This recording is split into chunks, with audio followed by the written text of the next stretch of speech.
leader, the chief Kosi of Tsesebe, Kosi Mututeri Kachana III. We recognize you. And the Kosi of this village, who spoke so well, raised some profound issues that we must wrestle with and resolve.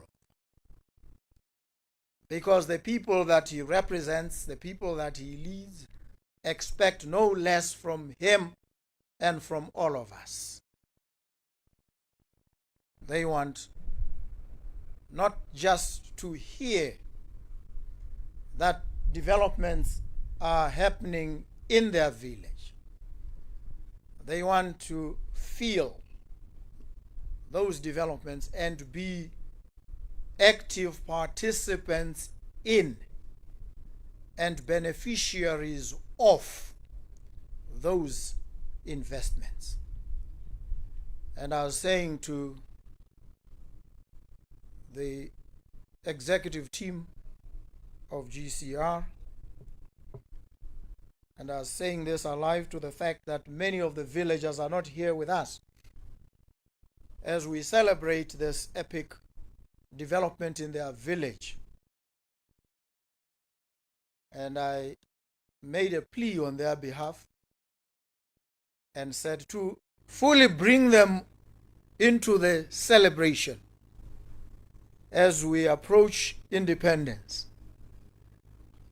It might please GCR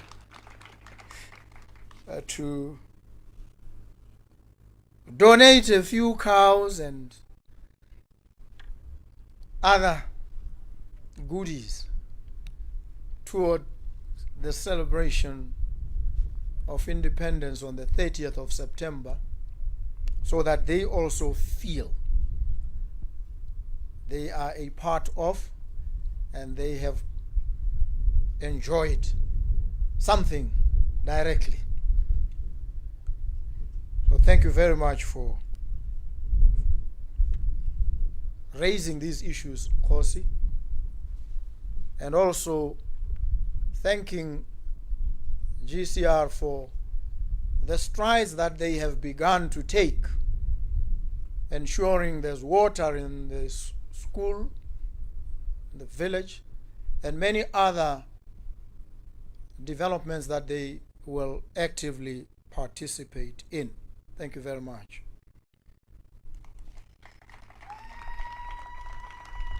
Let me also thank a special friend, Khosi Maruje of Masunga.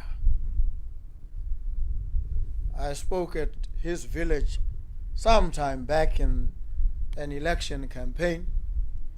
He came to the gathering to welcome, as he did to every contestant. That got him into serious trouble with the authorities then. Sorry to have gotten you into such trouble, but I salute your bravery and in not being cowed in the face of intimidation. Thank you very much, and I know you continue to lead with courage. We're most grateful and humbled. I recognize the Group Executive Chairman of Global Critical Resources, Mr. Kena. You are poised to do great things, not just for this mine and the village of Matsiloja, but for the country, in the immense contribution you will make to its economy and its growth. We're most grateful to you. Let me thank also the Chief Executive Officer of CGR, Mr. Richard Barney, and the entire executive team. We have the Permanent Secretary in the Ministry of Minerals and Energy, You need to know him so that when there are any hiccups, you can direct your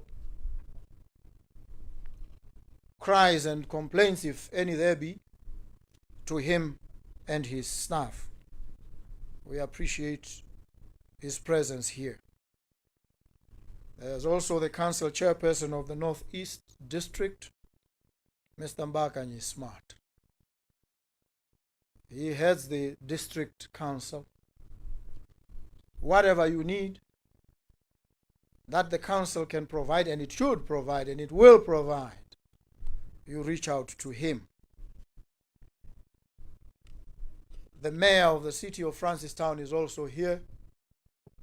I'm sure he appreciates that there's Francistown, there's Matiloji. Don't conflate and confuse these.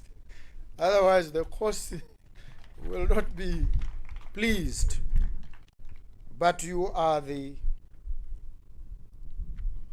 center. And I've forgotten what Francistown now describes itself as. The city of all things. What? The city of all things precious. That's Francistown. Brilliant. And I appreciate the work that is being done. We have senior government officials, heads of other state entities who are here, other key players in industry. The marimba group that played so beautifully, we thank them. Babereki ba Tataki, ke le dumedise le lona, ke le leboge, ke bo ke le tlhomamisetse gore dilo di a tokahala, mme di tla tokahala ko pele. Ga re ise re gore ge kore yante mme re tsamaela gone koo. Re tshwanetse ra itumella dikgato tse re di tsayang ha re ntse re tlhagagalla go goroga ko mankalankaleng. Go tshwanetse ga nna jalo ba ga rona. Babega dikgang, members of the media, we thank you too. And I always urge the media to report without fear, without favor, but to report accurately. Don't pass off your opinions and suppositions and presuppositions as fact. State the facts. Don't embellish. Don't distort. Don't misrepresent. Don't exaggerate. Of course, here and there, an hyperbole is permissible, but don't overdo it. Report accurately so that you regain, you claw back the credibility that you've so painfully lost over the years. It's important so that people begin to trust you again. Don't sensationalize. Be factual. Be fair. Be objective. That's all we ask. And I know these are the standards that true journalism requires of all of you. And so let's adhere to the ethics of your craft. Let me greet you, distinguished ladies and gentlemen, those of you who are here with us. Mekele mogele ba ba seong ha ba ba lebeletseng go tswa go pehela ko ba ka tswang ba lebeletse ba le teng. Le bone ke ba lemoge molaetsa wa me ka nako tsotlhe o itebagantse le mongwe Botswana. Our economy is experiencing challenges. which have resulted in despair and despondency on the part of many, including leaders. The people want solutions. They don't want solutions today or tomorrow. They want them like yesterday. And it is our responsibility to provide answers to these pressing problems that they face on a daily basis. This economy grew over the last 10 years at a rate of about 3.8%. We know that that growth was jobless, with the result that unemployment has skyrocketed. And that unemployment affects mainly young people. And the median age in Botswana is 25 years. So most of the people in this country are very young. And they are restless. They are unhappy. They want jobs, they want opportunities. And our challenge is to respond to these challenges. Provide jobs, open up opportunities for these young people. And so we want to have this economy grow at no less than a sustained rate of 6.8% in order to create the jobs and opportunities that our people need. This is important so that we understand the true importance of what we are here about today. The reopening of this facility, this mine, which was closed about 8 years ago. And in that entire period, from the time it was closed to when the mine resumes operations, opportunities at best lay dormant.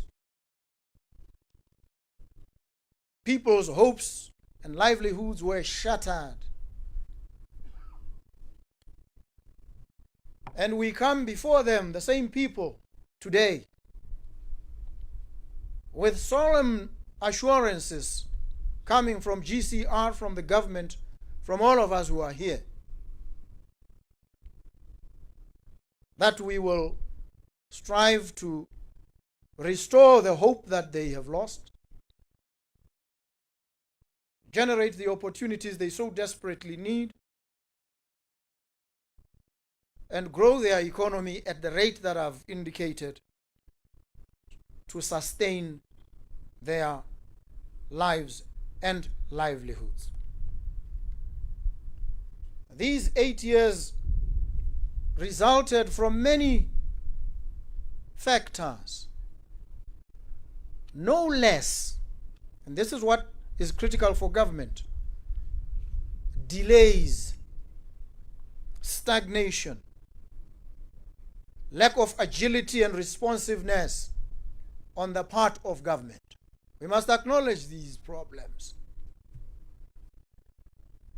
When investors come, we can spend 8 years or more talking, announcing investors are here. The most important outcome is when we see boots on the ground, shovels digging, machines roaring, production taking place. That is the most critical moment, when words translate into action, where creed becomes deed. This is what matters. Certainly what matters to me and what matters to the government. And I know it is what matters to the investor. Because the investor doesn't want to park resources and wait for 8 years for government or any entity for that matter to make up its mind. Go from this office to that one with no outcome, no conclusion, no solution. That's not how the world of business works. And so the best that we should strive to achieve is that when an investor walks in, we listen, we examine, we decide, action ensues almost immediately. So 2 years were spent in some back and forth until in came the current Minister of Minerals and Energy, carrying a non-negotiable instruction. Let's move from talk to action. And so I met with the leadership of GCR, and my message to them was crisp. When are you starting? How many jobs are you generating? They said 400 jobs, direct jobs, will be generated. Member of Parliament, 400 jobs. When you get to Parliament, beat up your chest and say 400 people are going to get employed in my constituency, and even claim the credit for all we care. What we want is for your people to work. But they also said to me there are 3,000 indirect jobs. In fact, I think there are more, because in addition to the deposit in this polymetallic mine, copper, nickel, cobalt, even gold, I'm sure, and many other minerals, in addition to what you will extract and process, there are also, I'm told, other potentialities here. There's water that will be processed, treated, and redeployed for agricultural use. I believe it will be in this village. They have rocks that will be crushed, already dug, and they will make them available as aggregates for road construction and other forms of construction. And they will come affordably to the construction industry. And I think to this end, they've already signed some agreements. This is evidence that the economy of this place is now beginning to tick. And there are many other opportunities that emanate from the reopening of this mine. And so I want to pronounce here that the delay of about 2 years was totally unjustifiable. And we will claim to have succeeded if we cut down on this unnecessary wastage of time. We expend time wastefully. Government must cut on the wasteful expenditure of time and make sure that every minute, every second counts towards producing concrete outcomes and deliverables for the people.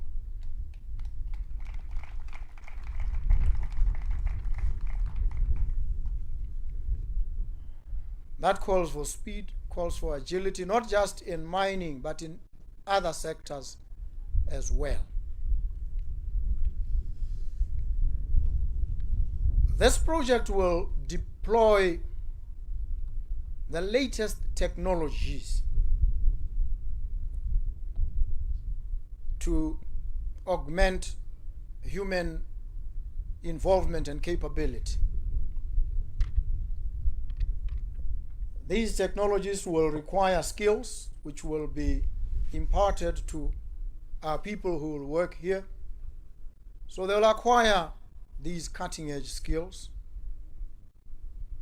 They will be developed, upskilled, and we will have as some highly trained personnel.